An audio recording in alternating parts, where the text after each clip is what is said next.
All right, I got somebody. The last four digits of the phone number are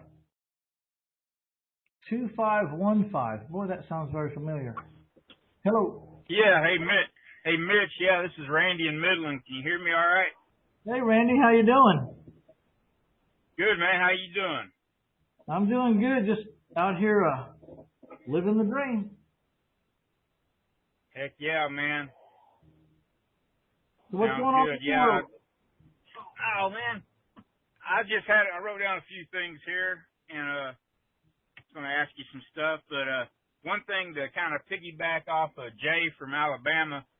So I've been listening to your course. I've watched part of it, and then I drive so much on the road in the oil field, I downloaded a bunch of them, all your MP3s. So I've been listening. In fact, I was just listening all the way up until we did this phone call. But I mean, on your houses, when you buy them, do you usually, I know you buy them, do you sell them as is, or do you rehab most of them, or I guess it just depends, right? You kind of got to be the house whisperer. You got to put your ear up to the house and let it talk to you a little bit. Then it's always complicated by your own personal situation.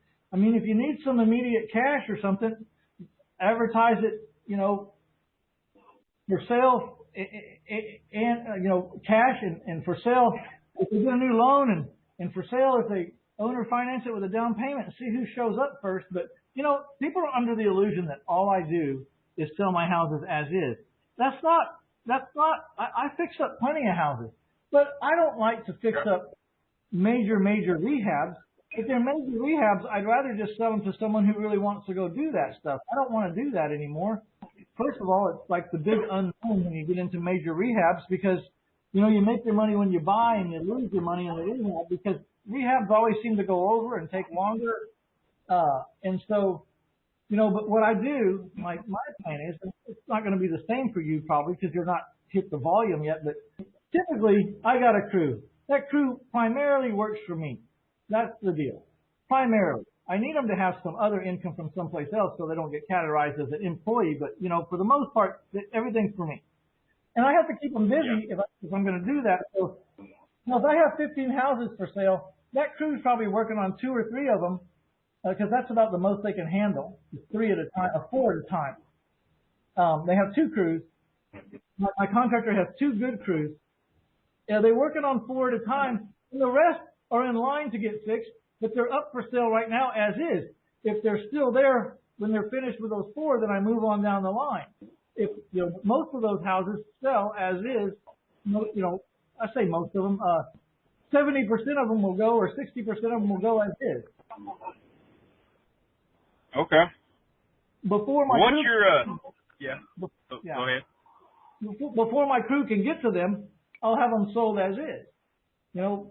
So yeah. So okay. What's your price range that you're normally trying to buy these houses at? Under 250 or under. Really, the lower price range, the better. But you do want to stay out of the war zone, But even then, if you find the right owner finance person that grew up in the war zone and is willing to defend their property, it's not bad. I've dealt in the worst of the worst areas. I just find the turnovers a little higher in the war zones because if they miss one payment, they really can't find a way to make it back up. In a more expensive house where they owe me at least $100,000 after the down payment, at least $100,000, they seem to be able to, take a bump in the road and not fall off the wagon. Okay. Right. So.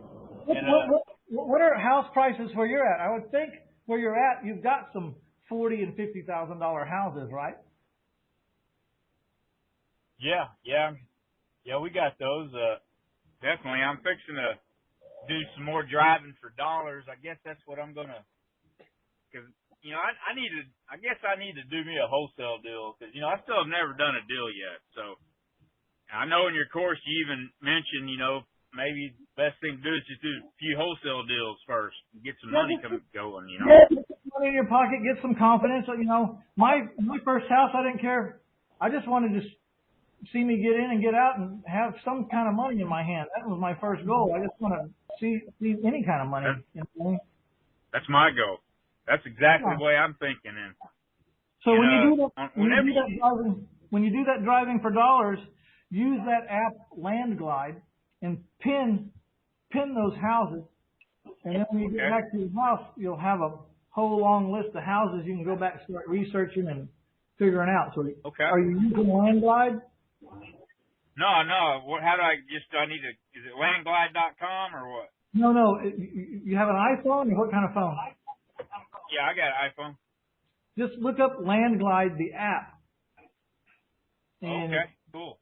It's free, but maybe there's a little upgrade. If it has a little upgrade, think about getting that. But you pin that property. You're driving down the road and you're a blue dot on the screen, and you kind of zoom out like Google Earth or whatever. You can zoom further and further out, and you can see all the tracts of land. And in the middle, it says how many acres it is and who the taxpayer of record is.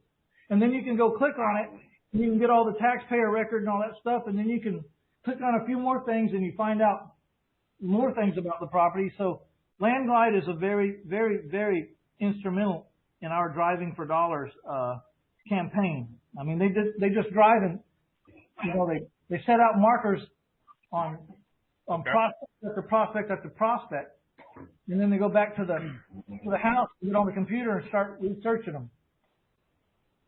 Okay, yeah, I heard one of the other callers a few months back talking about that Landglide, but since then I'd forgotten about it. That's awesome. Yeah. Check it out. Let me know. It might take you a little while to, Google, how to use Landglide or something on YouTube, and listen to some things about how to use it before you just jump on there and start trying to figure it out. And it'll help you a little bit. You can probably figure it out just by clicking around for a half hour on that thing and seeing what's going on. But it's like Google Earth. You can zoom in onto one property, or you can zoom out and you can see all the properties around you. You can zoom up to outer space, so you can see the whole county. Okay. Now, on a wholesale deal, I know that you can either assign the contract or you can do a double close. I mean, what do you suggest? I guess each situation is different. Well, if you're going to do a double close at the same title company, then the person who's selling you the house is probably going to know what you're making. If you're making a whole lot of money, you're almost better off to close it at one time and then go someplace else or on another date do the sale, because if you're making a whole lot of money on a wholesale, you don't really want your seller to see it because it might piss them off. Yeah. What about on an assignment of contract? What about that?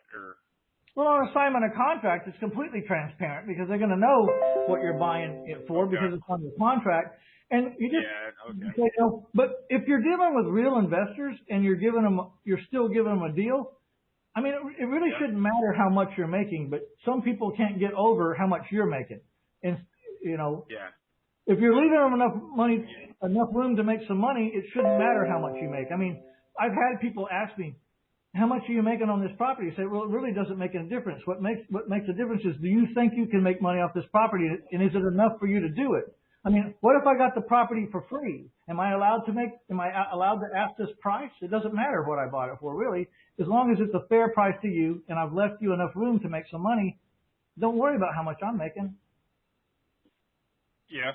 Now, if I close, I'd have to find a private lender or something, because I don't have the money. Yeah, well, that's sometimes the disadvantage. So you may have to just get real transparent and just make sure you're not gleaning the field or trying to make too much, so that it kills the deal. Yeah. Now, if you would you be happy if you made $3,000 or $4,000 or $5,000 on a wholesale flip and left somebody plenty of room? Oh yeah. Well, that'd be nice. I'm not telling you to just jump to that $3,000 minimum right off the bat, but you could start high and come down. You can always call the people back that didn't want it at the high price and say, look, I'm lowering the price on this. Are you still interested? But start high and work your way back. Okay. Now, once I get a property under contract in no matter what my exit's going to be, first thing I need to do is get a title search. Is that correct? Well, yeah, you're going to get a contract. You're going to turn it into the title company. But the key to assigning your contract or to operate with little to no money is you've got to get as much time as you can to close. Try to get 60 days to close or 90 days to close. I mean, that doesn't always fly, but get at least 30 days. You know what I mean? Yeah, definitely. Okay, what do you think? Okay, I only have a few more questions, but how much, man? Like some of these houses I've seen, they're like, I mean, how do I know what's too much repairs? I mean, what is the limit on a repair cost? Like that, it's basically a tear down. I mean, you look at houses and say, is this pretty much cosmetic? You know, carpet and paint, maybe a broken window, but if it's foundation and a new roof and all these things that you really need to pull permits for, you know, it needs a whole new electrical system, you know, so that it can withstand central heat and air. Because sometimes, you know, be careful of this. When you look at the house, if it has glass fuses, do you know what I'm talking about? Glass fuses? Yeah. Replace the breaker box. Yeah, well, you're probably going to have to replace the whole electrical system if you're going to expect that your buyer's going to want central heat and AC, because those glass fuse setup probably don't have AC in them, and to put an AC in, you're going to have to rewire the whole house. So you're saying if it's a deal like that, I should steer away from it? No, I'm just saying maybe you just wholesale it to someone that's willing to put all the money in and everything and the time. Okay. The other thing is you got a full-time job, right? So running a rehab and driving for the oil company or whatever you're doing, you know, you may not be able to fit all that in. So you really would be better off to find a house that just doesn't need a ton of work. And the more work it needs, like when it really needs foundation and electrical and all that, the harder it is to sell as is. But it's still capable of being sold as a wholesale to someone. But, you know, it needs too much work, too much vital work. The as-is buyers are too afraid of it. Yeah. Yeah, I'm not looking at any rehabs right now starting out, obviously. I just want to, like I said, get some wholesale deals going and do some owner financing. But what do you think about these? Just make sure when you get the contract, it says your name or your company name and or assign is the buyer. Okay.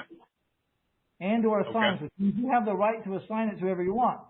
When they say, if they ask you, what does this mean? Are you going to sign the contract? Say, well, I really don't know exactly which partner I'm going to use, so I don't know exactly what name it's going to go in, but I'm going to get somebody, you know, that's going to help me consummate this deal. I usually, you know, the line is, I usually partner with some people. I don't know which one I'm going to partner with until I get a contract, and I'm going to pick one of them. Okay.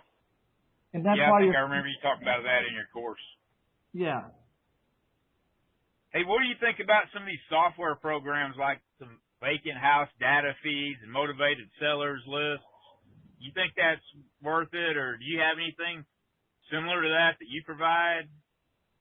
No, but I really like the driving for dollars better, because you're probably going to be picking up abandoned houses that might not even have hit their radar, because if they're selling that list to you, they're selling that same list to other people. Maybe. I don't know how much competition there is where you're at, but I'm going to assume there's some. Yeah. Okay.